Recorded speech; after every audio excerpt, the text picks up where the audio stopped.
Hey y'all, welcome to episode 16 of Custom Card Reviews. In this episode, Shining Sarcophagus gets even shinier, Crystal Beasts get crystaller, and Silent Vows get silenter. Let's go.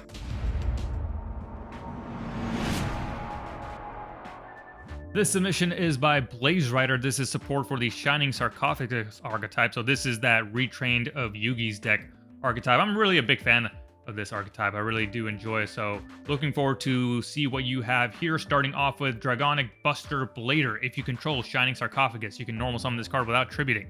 You can decrease this card's level by 4. Quick effect, target one monster your opponent controls or in their grave, banish it. Then if it was a dragon monster, this card gains 500 attack. You can only activate this effect of Dragonic Buster Blader once per turn. Unaffected by dragon the monster's effects while you control Shining Sarcophagus. Each time a card is destroyed, increase this card's level by 1 for each of those cards. Next we have Silent Magician Max. Cannot be normal summoned or set. If you draw this card, you can special summon this card from your hand. You can only activate this effect of Silent Magician Max once per turn. If this card battles a dark monster, change that monster's attack to 0 during the damage step only. If your opponent activates an effect that includes special summoning a monster or monsters or a spell card, quick effect, you can negate the activation. If you do destroy, then reduce this card's level by 2. Next up is Valkyrion J the Magna Warrior. Cannot be normal summon set. Must first be special summoned from your hand by tributing from your hand or field 2 monsters that mention Shining Sarcophagus. If your opponent activates a card or effect that would make a card leave the field while you control Shining Sarcophagus, quick effect, you can make that effect become destroy one card you control. You can only activate this effect of Valkyrion J the Magna Warrior up to thrice per turn. If this card is destroyed by an opponent's card, you can target up to 3 cards in your graveyard that mention Shining Sarcophagus, except Valkyrion J the Magna Warrior. Add them to your hand. Going into the spell Grimoire. Place 1 card from your hand, deck, or grave on top of the deck that is a Silent Magician monster or a spell that mentions Shining Sarcophagus. Then, if you control Shining Sarcophagus, draw 1 card. You can only activate 1 spell Grimoire per turn. If a Shining Sarcophagus you control would leave the field by card effect, you can banish this card from your grave instead. And then finally, Blade of the Hero. Select your opponent's monster zones up to the number of monsters you control that mention Shining Sarcophagus. The monsters in those monster zones lose attack equal to the highest current level on your field times 500. Then if any of their attack becomes 0 as a result, destroy those monsters. You can banish this card from your grave. Target 3 cards in your graveyard and or banishment that are Shining Sarcophagus or mention it except Blade of the Hero. Shuffle them into the deck, then draw 1 card. You can only activate each effect of Blade of the Hero once per turn. Let's jump back up to the top. Alright, starting off with the Dragonic Buster Bladers though, a couple of PSCT things. You'll never have 2 colons or 2 semicolons in a single effect, so you're good on the semicolon, but you'll drop the first colon and then move that quick effect phrase in front of that. So basically, yeah, just get rid of this and then you'll be good. The other thing is decreasing levels tends to be a cost. So that's something that's going to come after the colon. Kind of like what you have here, you have targeted 1 monster your opponent controls are in the graveyard. That's between the colon and the semicolon because targeting happens at the activation of the effect. I think the decreasing of the level is also something that should be part of the cost, if you will. So that'll also come between the colon and the semicolon in this instance. And it's fine to have 2 cost or two or more things that happen at the time of the activation. All that is fine. That's just my recommendation for this effect. It's not a condition, certainly, so it wouldn't come before the colon. And so just moving that between there would be fine. As for the actual effect, so you can consistently bring this guy out without tributing. Chances are you're going to have Shining Sarcophagus on the field. So ordinarily, I wouldn't want to see a quick effect banish on a card like that. That's more of like a card effect I would see like on a boss monster, right? So at its core, you can only use this effect once. Since the moment you lower his level 4, he goes down to 3. You can't lower by 4 again. And while the deck has ways of increasing your monster's level, I think depending on that interaction of other cards to get his effect alive again, that would be good design. But he has a built-in effect to increase his own level, and that's a really easy condition to meet. It's super consistent. So overall, I think given its combination of easy summoning and level increasing effect, the banishing effect becomes too powerful because it's easy to just keep doing it turn by turn. It doesn't really have a note where, like, there is a cost. You decrease its level by 4. Maybe you're not going to get it 3 turns in a row. You'll probably get it at least the first 2 turns and then probably every turn thereafter. So I think either make it a non-quick effect or put a harder condition on making its level increase. So it's not just like when cards are destroyed, but maybe like once during the turn, if a card is destroyed, increase this card's level by 1, something like that. I don't know. I just think all this works too easily to between this effect and this effect, it becomes too easy to keep attaining this effect, and I think that's where I have the problem with this card. Going into Silent Magician Max, solid card. I think this effect, though, needs a hard once per turn. This, or at least a soft once per turn. You have the hard once per turn on the summon effect. You don't have anything on the other effect, which basically means anytime your opponent attempts to activate a special summoning card or any spell, you'll just be able to negate it at least 5 times. So I think that's too much. You gotta have at least a soft once per turn or loop in the hard once per turn to this effect as well. Valkyrion. So this is a 3-piece monster, so my first thought is, why doesn't it require 3 monsters? I know giving up 3 monsters to bring this guy out is quite the ask, but also I think it might be well worth it, considering that this is a thrice per turn a effect that will block off your opponent from getting rid of your cards. So I think just conceptually, Valkyrion comprised of 3 monsters should require 3 tributes, and the effect being a thrice per turn protection makes sense for all of that. And then similarly with the last effect, so you get 3 cards back when you lose him. So you give up 3 cards to bring him out, you get 3 cards back. The one thing I will say, though, is I don't think it should be any 3 cards. I think it should be 3 monsters that mention Shining Sarcophagus, and that they should have different names. Typically, like I've mentioned in the past, I think floating effects usually are 1 for 1.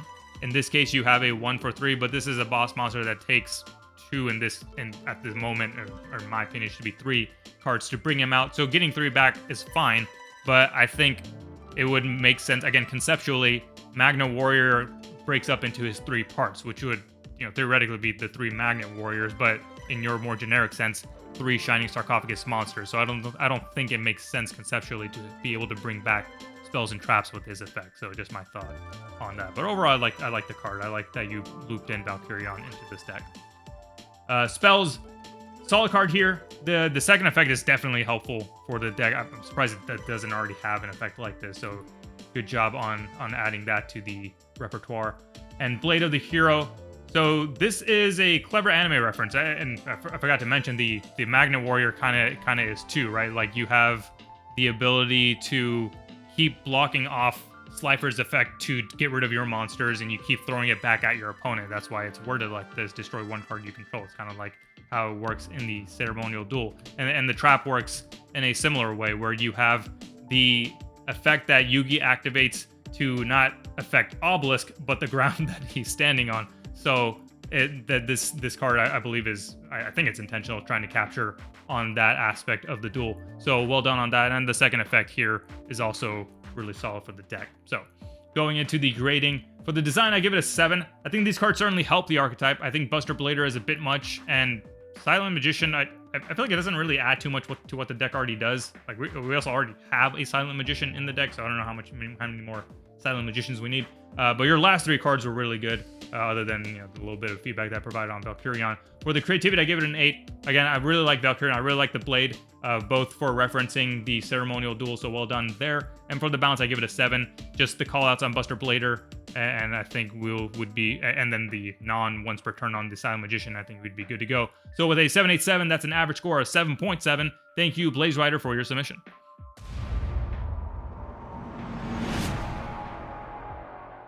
This submission is by GLEGaming. This is support for the Crystal Beast archetype, one of my favorite archetypes, so let's jump in and see what you got. Starting off with Grand Crystal Beast Diamond Phoenix, a pendulum level 5 with a scale of 9. The pendulum effect reads, this card is also treated as a Crystal Beast continuous spell card. All your other Crystal Beast continuous spell cards are unaffected by your opponent's card effects. When this card would be destroyed in the pendulum zone by an opponent's card effect, quick effect, you may send 1 Crystal Beast continuous spell card to the grave. This card becomes unaffected by card effects until the end of the turn. And then the monster effect reads, if this face-up card is destroyed in a monster zone, you can place it face-up in your spell and trap zone as a continuous spell instead of sending it to the grave. When this card is summoned, choose 1 Crystal Beast continuous spell card and special summon it to your main monster zone in defense. When your opponent targets your Crystal Beast or Ultimate Crystal cards with card effects, quick effect, you may destroy this card, then negate that card effect and destroy that card. This effect of Grand Crystal Beast Diamond Phoenix can only be used once per turn. Next, we have Grand Crystal Beast Obsidian Wyvern. This card is also treated as a Crystal Beast continuous spell. Sorry, I forgot to say scale 1. And so the pendulum effect is this card is also treated as Crystal Beast continuous spell. All of your Crystal Beast monster cards in your main monster zone are affected by your opponent's card effects. When this card would be destroyed in the pendulum zone by an opponent's card, Quick effect, you may send one Crystal Beast continuous spell card to the grave. This card becomes unaffected by card effects until the end of the turn. Backward. And the monster effect for the Obsidian reads, first, you may reveal one ultimate crystal monster in your hand, so summon this card to the field in face-up attack position. Second, while this card is face-up on the field, you can destroy this card and search your deck for one ultimate crystal monster or a card that lists ultimate crystal and its effect added to your hand. And third, at the end of the battle phase that this card attacked an opponent's monster, if this card was pendulum summoned, you can have its attack until the end of the turn. If you do, this card can make a second attack this turn. Now we got the Xyz rank 4 Ultimate Crystal Beast Rainbow Kirin. Materials 2 level 4 Crystal Beast monsters. If this face-up card is destroyed in a monster zone, you can place it face-up in your spell and trap zone as a continuous spell instead of sending it to the grave. While this card is in the extra monster zone and has at least one attached material, all your ultimate crystal cards are unaffected by your opponent's card effects. You may detach one material. Your opponent must return cards they control to the bottom of the deck equal to the number of Crystal Beast cards you control times 2. You may only use this effect of Ultimate Crystal Beast Rainbow Kirin once per turn. During your end phase, if this card did not detach a material this turn, detach one material. Now we got the spell, and this is the last card here. Restored City, Rainbow Utopia. This is the field spell. It's a retrain of Ancient City, Rainbow Ruins. You must have this many Crystal Beast continuous spell cards to activate and resolve these effects. This card is unaffected by your opponent's card effects. If you have one or more, 2 or more once per turn at the end of battle that had Crystal Beast or Ultimate Crystal Monster attack an opponent's monster, you can have the attacking monster's attack until the end of the turn. If you do, that monster can attack a second time this turn. 3 or more thrice per turn when your opponent activates a spell, trap, or monster effect, quick effect, you can destroy a Crystal Beast card you control. If you do, negate the activation of the card and destroy it. 4 or more once per turn during your main phase, you can draw one card, and 5 or more, you can target one Crystal Beast continuous spell card you control, special summon that target to a main monster zone. Alright, let's jump back up to the top. So starting off with Diamond Phoenix, the last pendulum effect, I don't think you need to be... You don't need a quick effect here. It'll just be a non-activated effect, given that the condition is that when it would be destroyed. So that's happening at the resolution of something attempting to destroy it. In this case, the opponent's card effect. So you don't need quick effect here. It'll just be comma. You may send one Crystal Beast and then go on with the rest of it. My bigger hesitation here is with this card being a pendulum. So I know Crystal Beast got some pendulums back when pendulum zones were a separate zone. But since they're not, are pendulums still workable with this deck? I guess I haven't really looked up to see what modern day Crystal Beast deck lists look like. I don't know if they're even using those pendulums that the deck got like 10 years ago or so, whatever it was. I just wonder if that's the best use of your spell and trap spaces. As for the monster effects, it feels weird to have another monster outside of the 7 Crystal Beasts and then the Rainbow Dragons be a Crystal Beast. In this case, also having the crystallizing effect. The rest of the effects are fine. I don't know. I feel like it's kind of breaking the spirit of the deck. Going into Wyvern, so same feedback that I talked about with the Pendulum aspect of Diamond applies here. Like, I don't know if Pendulum is the best type of support card for Crystal Beast, and this effect doesn't need to say quick effect. As for the monster effects, the first effect is fine. The second effect has the issue that I've talked about in the past where you're referencing a card that lists a phrase or a name or a word in its effect, and it's just not a thing. Like you can reference a card name, a subtype like Spirit, or a kind of card like Elemental Hero Monster, the way that Spirit of Neos does. So those are the ways that cards reference things that are mentioned. Otherwise, you don't see things like you wouldn't see that mentions the phrase Crystal Beast or that mentions the phrase Ultimate Crystal. You wouldn't see anything like that. The third monster effect, I think it's good. I like that monster effect.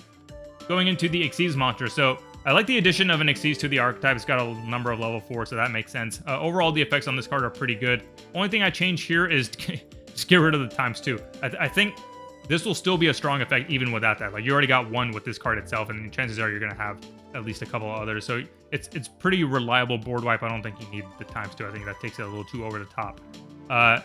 Not so much hesitation with the crystallizing effect on this card since it is comprised of Crystal Beast, so and to that end I think it makes sense. But I think there's 2 ways you can make this more fitting. First is if it gets summoned back from being a spell, you attach a Crystal Beast monster from your grave to it. And of course the deck has a number of ways to summon back your crystals that are crystallized back to your monster zone.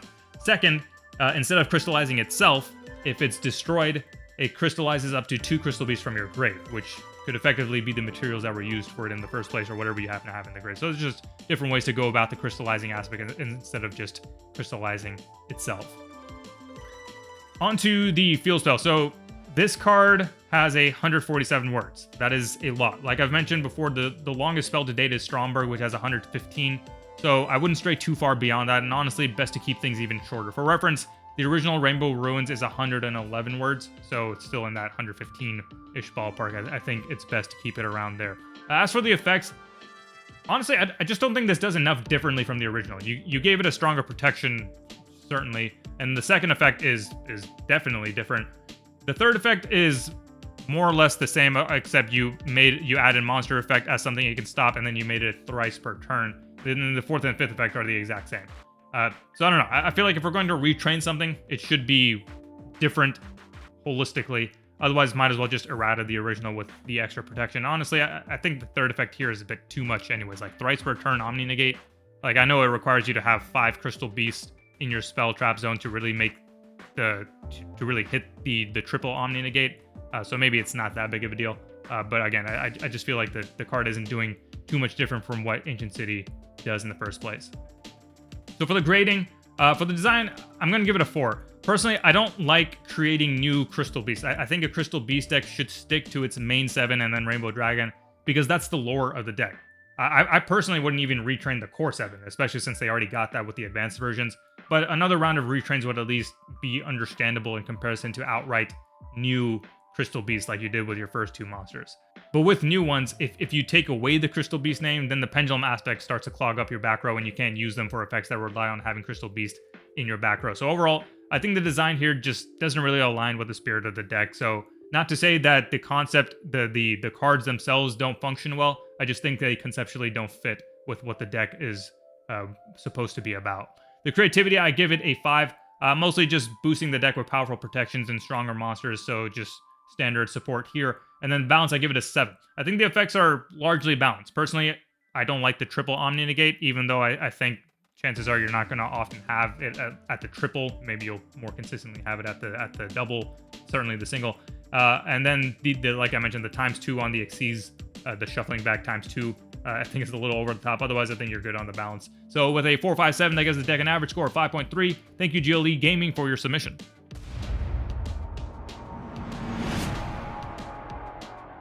This submission is by Silver of Hearts. This is the Vow archetype. Let's jump right in. Starting off with Marchotte The Saint of Benevolence. You can special summon this card from your hand if you control Vow of Silence. If this card is normal or special summon, place 1 Vow continuous spell from your deck or grave face up on your side of the field. You can reveal 3 monsters that mention Vow of Silence from your deck except Marchotte The Saint of Peace, and your opponent randomly picks 1 for you to add to your deck. Also shuffle the rest into your deck. Next up, we have Artoria, the Saint of Nobility. If this card is in your hand or grave and you control Vow of Silence continuous spell, and you control a Vow of Silence continuous spell, you can special summon this card but banish it when it leaves the field. Treat all Vow continuous spells in your spell and trap zone as equipped to this card. Cards equipped to this card cannot be destroyed or targeted by your opponent's card effects. This card gains 500 attack and defense for each card equipped to it. Apply the following effects based on the number of Vow continuous spells equipped to this card, 1 or more. If a Vow continuous spell is placed on the field after this effect resolves, banish 1 card your opponent controls until the end phase. 2 or more, your opponent can only target this card for attacks and card effects. And 3 or more, once per turn, you can target 1 Vow continuous spell you control. Apply its effect that would apply during your turn to your opponent instead. Next up, we have Virtuosa, Saint of Harmony. No, too much text. I'll give some more feedback as we jump back to the top. Now we're getting to the Xyz monster, starting off with Virtuosa The Fallen, Saint of Disharmony. So this is the mirror, the dark mirror to the card that we just skipped over, and that's how the deck is built out. We have these light fairy monsters in the main deck, and then their dark fiend counterparts in the Xyz. So 2 level 4 light fairy monsters are the materials. Quick effect: if a Vow continuous spell was destroyed this turn or the turn before, you can Xyz summon this card using Virtuosa Saint of Harmony you control as a material. If you control a broken Vow continuous spell trap and your opponent activates a spell trap, pay 300 life points for each broken Vow on your side of the field. You can negate that card's effect, and if you do, return it to the hand or to the deck if you control 2 or more broken Vow continuous traps. You can only use each effect of Virtuosa the Fallen Saint of Disharmony once per turn. Next, we have Marchotte the Fallen Saint of Cruelty, so the counterpart to the earlier Marchotte Fairy that we looked at. Quick effect: if a Vow continuous spell was destroyed this turn or during the previous turn, you can Xyz summon this card by using 1 Marchotte the Saint of Peace you control as material. If you control a broken vow continuous spell trap, you can pay 300 life points for each broken vow in your spell and trap zone. Choose up to 3 cards your opponent controls. Your opponents must send those cards to the grave until they control only one of the chosen cards. This effect becomes a quick effect. If you control 2 or more broken vow cards, you can only use each effect of Marchotte The Saint of Cruelty once per turn. Then we have Aponia The Saint, a salvation. No! Again, too much text. We'll go through it once we go through the rest of the cards. Now we get to the spells and traps. Vow of Silence. This is the continuous spell. This card cannot be activated or placed face up in your spell and trap zone if you control a broken vow continuous trap or a fallen saint monster. While you control a monster that mentions Vow of Silence, this card cannot be destroyed or targeted by your opponent's card effects. Apply the following effects based on the turn player. Your turn, you cannot activate cards or effects in response to your opponent's card effects. And your opponent's turn, your opponent cannot activate card effects of cards they control in the same column as a monster that mentions Vow of Silence. Interesting. All right. And then quick effect, you can destroy this card if you do take 1,000 damage and place 1 broken vow card from your deck of grave face up in your spell and trap zone. And then we have Vow of Honesty. Again, no, just too much text. And again, we'll go through it as we go through the review. Going into the traps, Broken Vows of Silence, continuous trap. This card cannot be activated or placed face up in your spell and trap zone if you control a vow continuous spell. If a fallen saint monster or monsters you control would be destroyed by battle or your opponent's card effects, you can pay life points equal to half that monster's attack and or defense instead. Your opponent cannot activate cards or effects in response to your fallen saint monster's activated effects, but while you control this card each time you activate the effect of a fallen saint monster or broken vow continuous trap, you must pay 200 life points for each broken vow you control. Then Broken Vows of Honesty, another continuous trap. This card cannot be activated or placed face up in your spell and trap zone if you control a vow continuous spell. If your opponent activates a card or effect that would target a card you control, you can pay 500 life points. Choose the target for that effect instead. If there is no valid target, negate the effect instead. If you would pay life points to activate the effect of a fallen saint or broken vow continuous trap, you can make your opponent pay that much life points instead. If your opponent has paid 2,000 or more life points this turn, destroy this card and you take damage equal to half the total life point they paid. So that does it. Let's go back up to the top. So starting off with Marchotte. So I'm still anti 2 search effects on one card, but just do with that what you will. This one, at least it's a random on the second search effect, so it's not as egregious in my mind. I think overall the card is fine. Artoria. So this is it's a unique effect. I don't think I've seen this before. We treat continuous spells as equipped to it, but it's cool. I like it. I think for this effect here, instead of saying apply the following effect, you'll just say this card gains these effects depending on the number of continuous spells equipped to this card. You might even just say number of vow spells equipped to this card. And the reason I say that is if you do branch out with equip spells for the deck, or really any sort of way to equip cards to this, vow cards to it, other than by its own treating continuous spells as equip effects, then you could also trigger or gain these effects through that as well. So maybe that'll help it out a bit. So overall strong card. Only real recommendation here is to cut the text, which is going to be a theme of this review. But if it's in that 160, 170 range, I usually do go through it. So this one's over 160.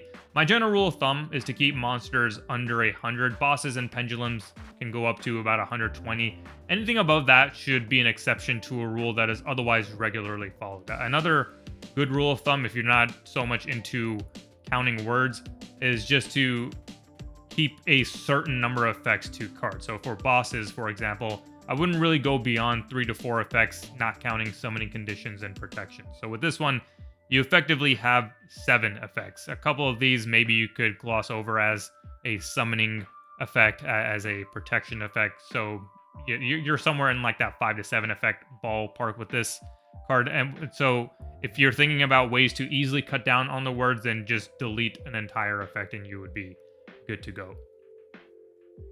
So Virtuosa, this one is 190 words. So yeah, you're just gonna have to cut something. Like I said, I usually try to give the benefit of the doubt. Even cards that are in that 170 range, I think like my first recommendation is always to cut something, because generally speaking, that's just too much. Cards that are above 130 are typically exceptions by Konami standards. So you got to keep it 120 and below on the usual. And if it's not a boss monster, it really should just be like around 100 or less. Like non-boss monsters, keep it to 3 effects max, at least in my opinion.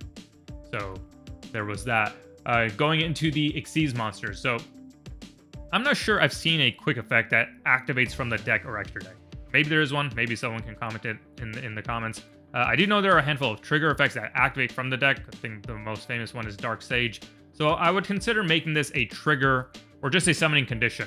So like, for example, instead of saying quick effect, you could say if a Vow continuous spell was destroyed this turn, or is destroyed, and then colon, you can Xyz summon this card. Or if you want to leave it as the just being able to do it at any point, then you can just get rid of the quick effect, and you wouldn't be able to bring it out on your opponent's turn since it's no longer a quick effect, but you would still have the ability to bring it out if the continuous spell was destroyed on the turn before. Over here, add the phrase the quick effect. So anytime you're responding to a spell trap, particularly when you want to be able to negate it, you need the parenthetical phrase quick effect, because otherwise a trigger effect is going to go on the next chain, which at that point negating the spell trap might be useless. You know, if it's like a field spell, then that might help, but I'm guessing your intent here is to be able to negate any sort of spell trap that your opponent is activating, so just put that phrase quick effect right before the colon of the effect. Marchotte The Fallen Saint of Cruelty. So same point here about changing this from quick effect to either a trigger if you want the ability to bring it out on your opponent's turn, or just making it a summoning condition, in which case you could bring it out even if the Vow continuous spell was destroyed on the previous turn. Otherwise, this card is fine. Just flip out the word choose here for target. So the thing is, with effects, any one effect, you're only going to have a max of 1 colon and 1 semicolon. You're never going to have 2 of one type of punctuation mark, at least between the colons and semicolons. So you have 2 semicolons here, right? So after anything before a regular colon is going to be like your condition, your activation requirements, things like that. And so what you have here is if you control broken Vow continuous spell trap. So that's good.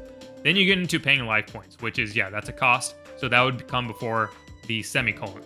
What also would come before a semicolon is any sort of targeting. Basically anything that you do at the time that you activate the effect, not at the time of the resolution. All that comes between the colon and the semicolon. So both of these things sound like they should, if you choose to target, should be before the semicolon. Now, if you don't want it to be a targeting effect and you just want to choose at resolution, that's fine too. You would just get rid of the semicolon here. So the semicolon comes here, and then the rest of the effect resolves. I'll provide another rule of thumb again. Generally speaking, I think things should target. Like if all the effect is doing is choosing cards, like I know there are things that destroy or bounce or stuff like in addition to the rest of the effect, and so those things don't target. But if the core of the effect is choosing cards and doing something with those, then I think they should target. My general exception to this is if it's a boss monster, and particularly a boss monster like the boss monster. I don't think this card is. So my general rule of thumb is, yeah, it should target, but do with that what you will. Aponia. So this was the second one that I skipped over. So this one's at 218 words. Rule of thumb number 3, if the text is this small, that's probably too much text. So you gotta find something to cut. Again, just keep my rule of thumbs in mind. If you want a quick way to make sure you're gonna end up in the right ballpark of number of words, keep it to 3 to 4 effects max, not including your summoning conditions and things like that. All right, going into the spells, Vow of Silence. I really like this card. I think the way these bulleted effects works is pretty unique, and then how you have Artoria to flip it is really brilliant. So great design on that. One thing here, and just seems to be my bi-weekly reminder, is no quick effects on face-up spells. Honestly, it's probably fine as a trigger anyways. Like if this card is sent to the grave or if this card is destroyed, then it would trigger that effect. An alternative thing you could do is if you just wanted to be able to make it an ignition kind of effect where you can just send it to the grave and then take 1,000 damage and you get another one of your broken vows from your deck or grave. So you go about it either way, but it can't be a quick effect. Vow of Honesty. So this is the third one I skipped over. So 237 words. Just can't have it. This is far too much text. Think about it like this. If you are using your custom cards against someone, or you want them to adopt your custom cards, chances are they are not going to want to read this or going to get frustrated with having to read it if they have to read it. So just for the sake of playability, and we see that with Konami too, people poke fun at the Endymion cards because they're in that 170 ballpark, and this is 60 words beyond that. So for playability purposes, keep things in that 130 or less range. Moving into the traps, Broken Vows of Silence. This second effect, it doesn't need a semicolon here, so it's one of those like instead effects. So those typically take place while something is resolving. If you have a colon or a semicolon, chances are it's an activated effect, and effects can't activate while a chain is resolving. So all you have to do is get rid of the semicolon, flip it out for a comma probably, and you'd be better off here. The third effect, so seeing this in the submissions a lot more and more, where you have a floodgate against your opponent responding to your cards. I've mentioned in the past that those types of effects really should be either temporary or difficult to achieve. Yours is a bit better that you have a life point trade-off. To me, it just feels a little too minuscule given the powerful floodgate. So I would give this a more stringent cost or condition, or make the block temporary. Like, since it's a trap, you can make the block only apply during the turn it's activated, something like that. Broken Vows of Honesty. I'll need a judge here to help me out with the second effect. I think this is another one of those that should be a non-activated effect, because the targeting happens at the time of the activation. So you wouldn't be, I don't think you'd be able to then change the target on the next chain link that is activated. Maybe it doesn't matter, and maybe it's fine. So again, I just need a judge to clear that up. Change target effects that are activated tend to be battle-related ones. I couldn't find any that were activated effects that change the targeting of another card's effect, so that's my hesitation there. But the effect itself is, in spirit, it's fine. Slight question on how often you're getting your opponent to pay 2,000 or more life points in a single turn. That's something I need to play test personally. On paper, again, it seems fine, but I just wonder about that. So, going into the grading for the design, I give it a 6. A lot of text in general, like even some of the ones that I didn't skip over, they had well over 130 words, especially the 3 cards that I skipped over, which were hitting over 200. But otherwise, I think the design aspect is solid, especially in how these cards interact with each other. It's like 2 sides of a deck that overlap in clever ways, so I do like the concept of the deck. Creativity, I give it an 8. So kind of like what I was touching on here, the mirroring sides of the vows and the broken vows, the light versions, the monsters, and the dark versions, Xyz, all that is really well done. And then for the balance, I give it an 8 as well. Good trade-offs, not too many concerns other than a couple of callouts with the floodgate and other small things, but overall good job here. So with a 688, that gives the deck an average score of 7.3. Thank you, Silver of Hearts, for your submission.